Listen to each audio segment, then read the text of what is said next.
Fala pessoal, e aí, tudo bem? Como é que vocês estão? Minha voz tá meio rouca e eu resolvi gravar assim, segurando o microfone. Eu tô vendo tantos microfones legais aí, sabe? Que dá vontade de comprar todos e ver qual é o melhor. Mas, enfim. Eu decidi fazer um vídeo, né?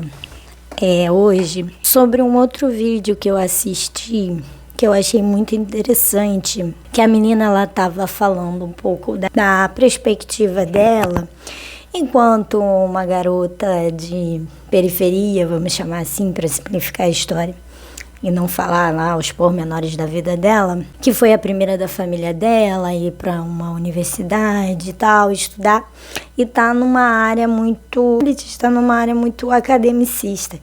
E assim, que toda essa questão, todas essas lacunas que ela via também, que ela passou a ver diante do lugar de onde ela veio e a linguagem que ela via, que era ensinada nesses espaços intelectuais e tal, que era uma linguagem que ela, de certa forma, dominava, mas já achava que era muito pouco eficaz, né?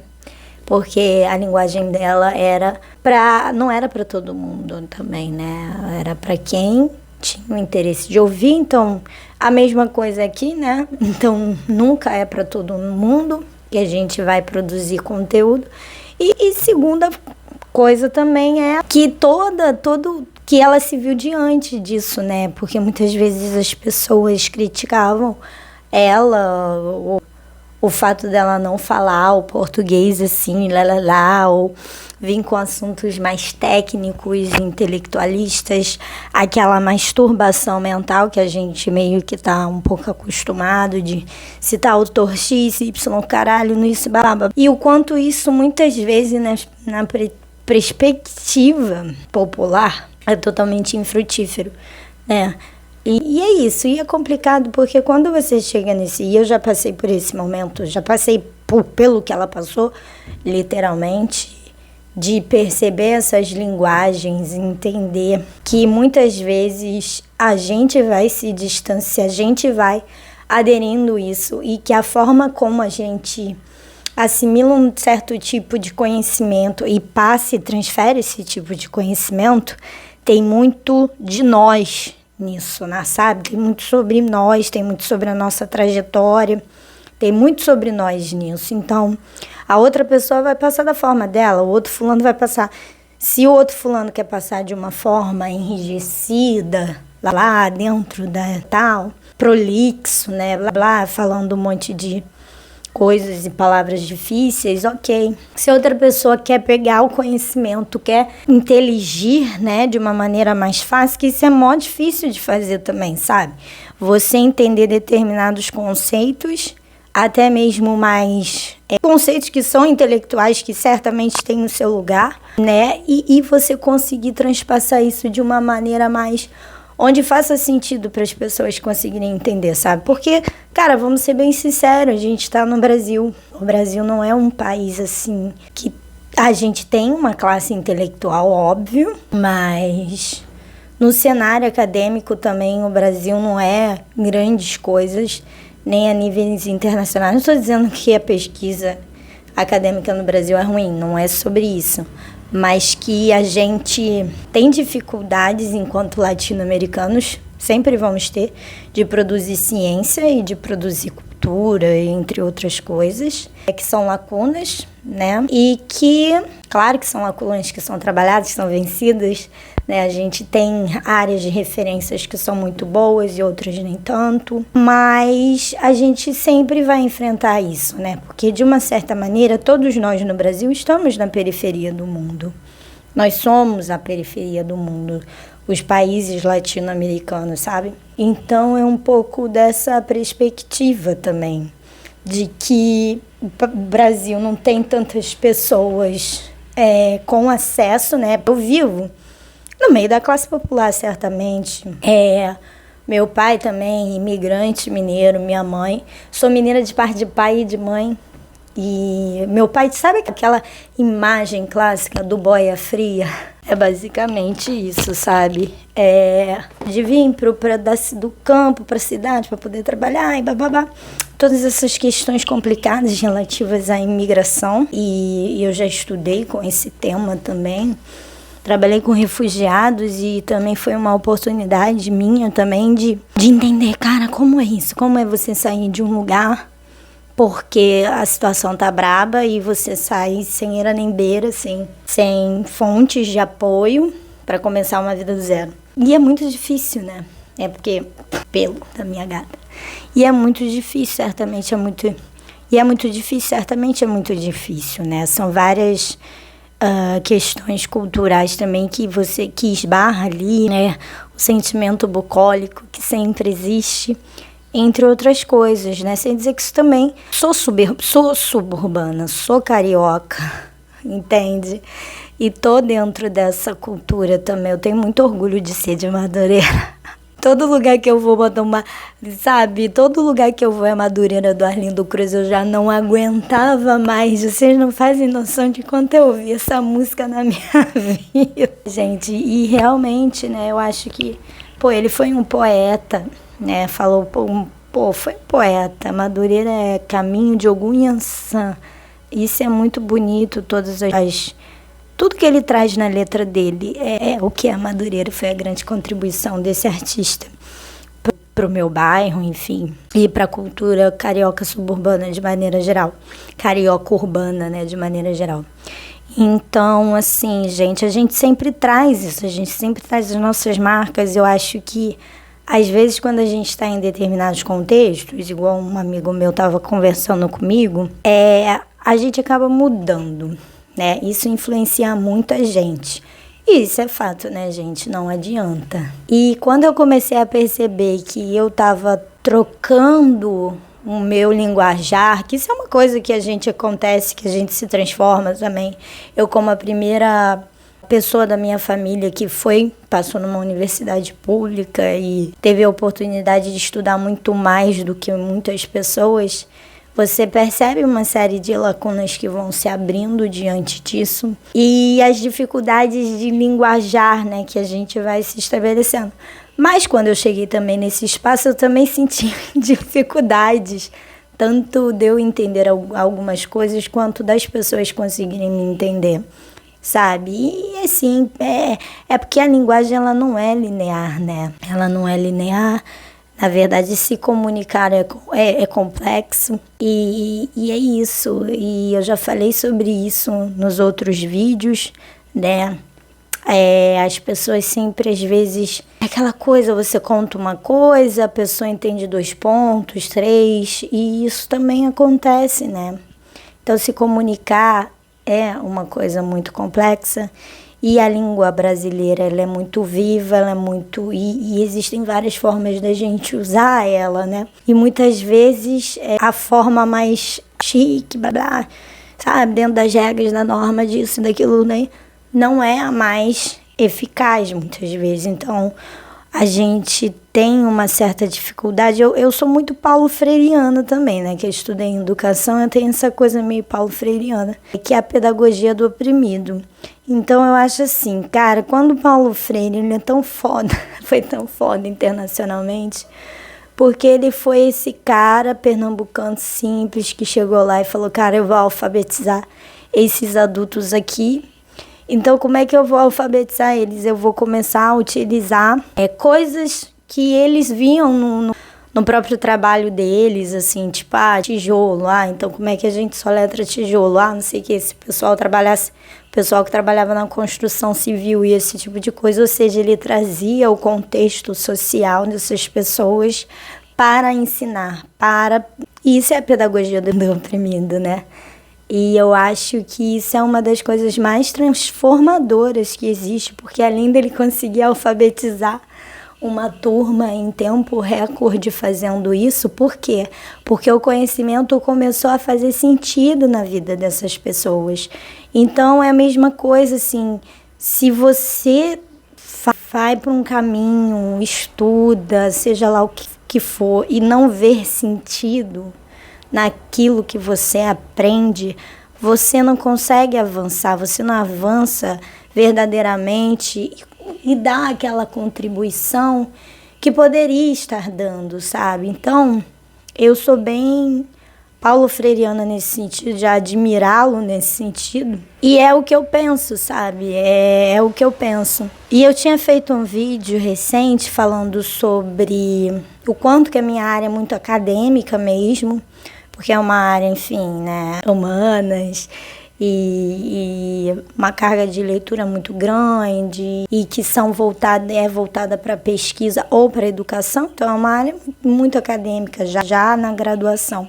Só que muitas vezes, né, e eu trabalhei muitos anos, trabalhei 6 anos com pesquisa científica, eu fui pesquisadora júnior, então, cara, isso foi importantíssimo para mim, importantíssimo para minha vida, importantíssimo para minha trajetória. Eu sou uma grande defensora da ciência no Brasil, embora esse canal não seja sobre ciência, eu sou uma grande defensora da ciência no Brasil, da educação no Brasil. Eu não entendo muito bem esse ranço que a gente também tem, né? Existe, a gente não pode querer tirar isso e tampar um sol a peneira, porque existe um certo ranço social dos intelectuais do nosso país. Isso é muito triste, isso é muito grave, isso mostra o quanto as pessoas, elas às vezes preferem continuar numa certa zona de conforto, da mediocridade, do pensar, né? Enfim, e essa zona de conforto ela é muito conveniente socialmente para vários grupos. Então é basicamente isso, né? E é uma coisa que é bastante complicada. Então, isso existe, então, querendo ou não, todo esse negacionismo que a gente teve durante anos no Brasil, ele representa muito disso, representa muito da nossa parte, da parcela da nossa população que basicamente tem como única fonte de conhecimento, de saber, de seja lá o que for, as redes sociais e muitas vezes o WhatsApp. E o quanto que isso é manipulável, né? Porque se você não tem uma boa formação, seja ela qual for, gente, de família ou uma formação moral, porque também eu gostava muito, né? O Einstein, ele falava muito disso, né? Ele deu, sobretudo porque utilizaram grande parte da pesquisa do Einstein para fazer a bomba atômica. E uma das coisas que ele ficava indignado também, né? Que a gente não pode esquecer que a Segunda Guerra Mundial foi a capacidade que a gente teve, tanto da ciência quanto do Estado, de fazer políticas para matar pessoas, para oprimir pessoas, e que sim, nem sempre a ciência está do lado do bem, nem sempre a ciência está do lado do progresso, e que essa ideia do que é progresso ou não pode mudar de pessoa para pessoa. Então, ele falava que não adianta, né, você vamos falar evoluir, né? Mas você progredir intelectualmente, se moralmente você também não progredir, né? É esse tipo de coisa que a gente vê no mundo, como a gente já teve vários exemplos. E uma vez eu estava no centro espírita que eu frequento e, gente, tá completando 668 anos o Livro dos Espíritos de Allan Kardec, a primeira edição, né? Não vou falar muito sobre isso aqui, mas teve uma vez que um espírito, dentro dessas perguntas e respostas que fizeram com essas médiuns que recebiam esses supostos espíritos, aí os espíritos sempre falaram que a ciência é o progresso maior da humanidade, né? Mas que o avanço intelectual, ele é uma coisa que iria existir, uma coisa quase que natural para as pessoas, mas o moral, não. Sempre a gente sempre precisa estar tentando progredir, evoluir enquanto seres humanos, porque quando você é uma pessoa muito foda, digamos assim, você domina várias coisas, você domina várias áreas, você tem uma habilidade foda, seja lá no que você faz, o teu maior valor vai ser o seu valor humano, né? Não vai ser todas essas coisas fodas que você faz, sabe? Então isso é muito louco, né? Então é isso que a gente precisa refletir, né? Não é sobre pessoas melhores, pessoas piores, sabe? Porque todos esses discursos no final são elitistas, sabe? Porque eu sou mais porque eu viajei, ou porque eu fiz isso e aquilo, porque eu falo não sei quantos idiomas, porque bababá, babá. Então, qual é a necessidade que uma pessoa tem de acreditar que isso é a muleta para a autoestima dela, que já deve estar meio quebrada, sabe? Todas essas coisas, porque no final, meu filho, todo mundo morre, todo mundo é igual, e é isso aí. Não, claro, conhecimento, capital cultural é muito importante, mas assim, sabe, é uma coisa que para mim não faz muito sentido. Então eu acho que essas discussões, elas são extremamente importantes. Então, de uma certa maneira, eu vejo uma camada da população, sim, que tem um certo ranço por toda intelectualidade. Você não pode parecer nunca inteligente, blá, e esse tipo de coisa. E aí essas pessoas também ficam se sentindo, sei lá, professores ou pessoas da área da ciência também.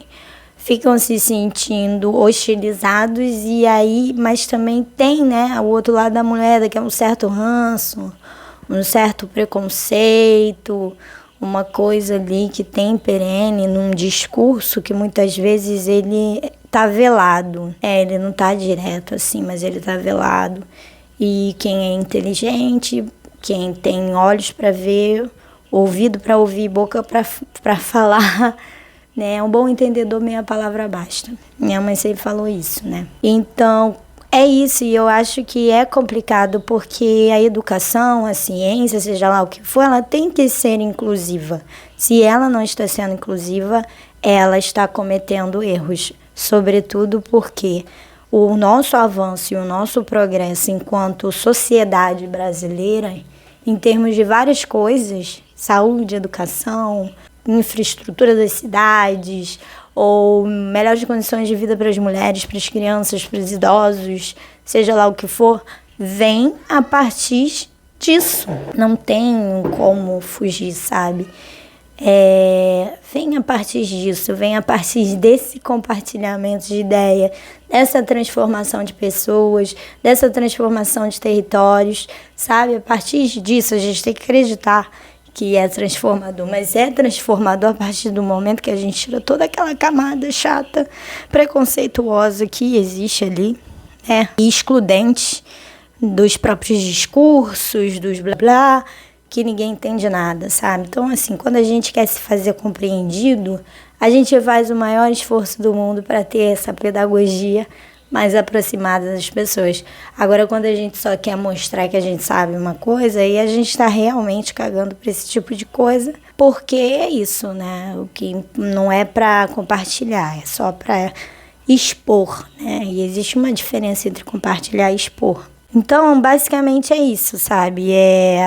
Eu falando de espiritualidade, então, porque eu vou louca tentando conciliar várias coisas diferentes.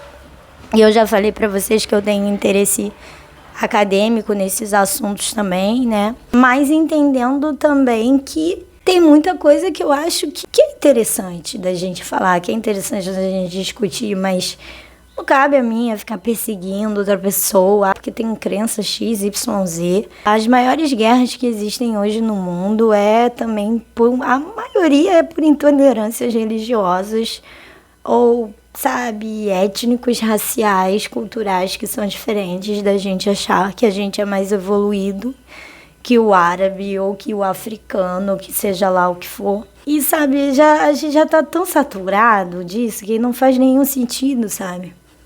Então, aí a gente teve a morte do Papa, que foi um cara super conciliador, e eu acho que é isso, sabe? A palavra tem que ser conciliadora, né? De que as pessoas também precisam cultivar a sua fé, ter esperanças em alguma coisa. E a gente tem que respeitar as diferentes manifestações religiosas, porque parte da nossa cultura também tá aí. Então eu acho assim, qual é a loucura? Porque eu estou falando sobre tudo isso. Qual é a minha loucura? Pô, eu sou de família de herveiros, a minha família tem curandeiros, teve esse tipo de coisa.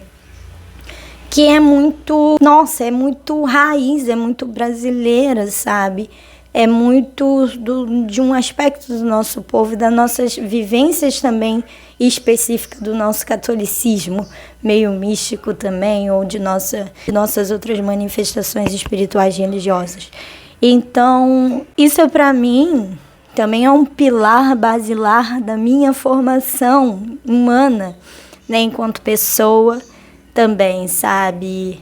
De tudo que eu aprendi em termos de natureza ou, cara, o conhecimento do meu pai, que era surreal com relação a isso, me agregou muito, sabe? Então, por que a gente não, sabe? Eu sei lá, eu acho que essa coisa meio ciência, não sei o quê. Eu acho que, cara, ciência em primeiro lugar pro avanço da humanidade, isso e aquilo. Mas sabendo também que a ciência muda. Não é uma verdade absoluta. E tem ciências e há ciências, hard sciences, que são as ciências que você pode fazer uma experimentação, que você pode fazer um ensaio, que você... É muito mais difícil de você cometer um equívoco, mas se evolui, se progride, se avança, né? Então, uma verdade científica é hoje uma verdade científica, daqui a 10, 20 anos talvez não seja.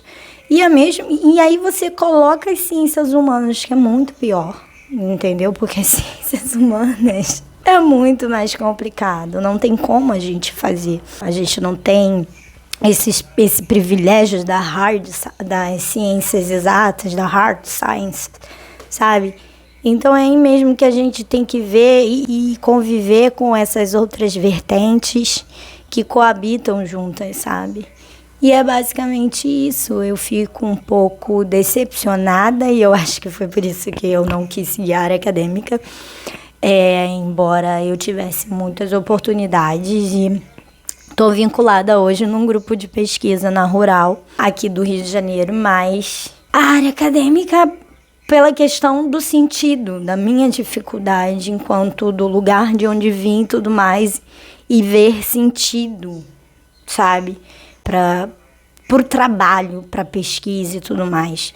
Claro, a gente não pode ser imediatista em várias coisas, mas hoje eu me sinto muito mais livre para poder propor novas ideias que dentro não só da plataforma do YouTube, empreendendo eu sozinha aqui, mas também, porque eu sou muito criativa, eu tinha que dar conta dessa criatividade de algum jeito, mas também com os meus parceiros de trabalho, no local onde eu trabalho, nas ideias que a gente discute e esse tipo de coisa. Eu me sinto um pouco... Porque não é uma área extremamente burocrática que quer mudar você e esse é o padrão e você que se foda aí para entrar. E talvez eu tenha mais dificuldade que o fulaninho por causa das minhas origens em aqui. Não entende, mais ou menos? Enfim, isso talvez faça mais sentido para as pessoas que são da classe popular, ou são pobres, ou ex-pobres, ou classe média baixa, seja lá o que for, e começa a avançar em territórios onde nós não somos tão comuns, assim, sabe? E a gente já tá lá, e já tá hoje em dia, claro que mudou, o extrato mudou e tudo mais. Mas são desafios, porque a estrutura é muito antiga e a estrutura ela é baseada e mantida num determinado perfil de aluno, num determinado perfil de aluno da classe média, isso, daquilo, aquilo, outro, entende? Que pode ler um livro de 300 páginas, de repente, sei lá, em 15 dias.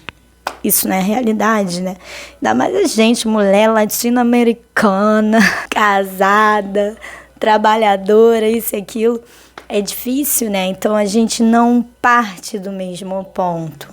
E eu acho que a comparação ela é totalmente sempre desnecessária, porque ninguém parte do mesmo ponto. As pessoas não partiram do mesmo ponto que eu, e eu não parti do mesmo ponto que muitas pessoas. Que, sei lá, que tiveram, sei lá, na vida diferente de cada um, sabe? Não é essa a questão. Então, é basicamente isso. Eu fiquei pensando e refletindo sobre essas questões. Queria saber a contribuição de vocês. Quero entender por quê? Por que existe esse ranço, sabe? Da classe intelectual do nosso país. E se vocês percebem que também tem um ranço revertido ali e tal, de repente velado no discurso e tudo mais, que impede que a gente possa fazer um trabalho mais aproximado, mais together, né, para realmente a gente avançar em certas questões tão importantes para o nosso país. Foi isso, gente. Meus beijos.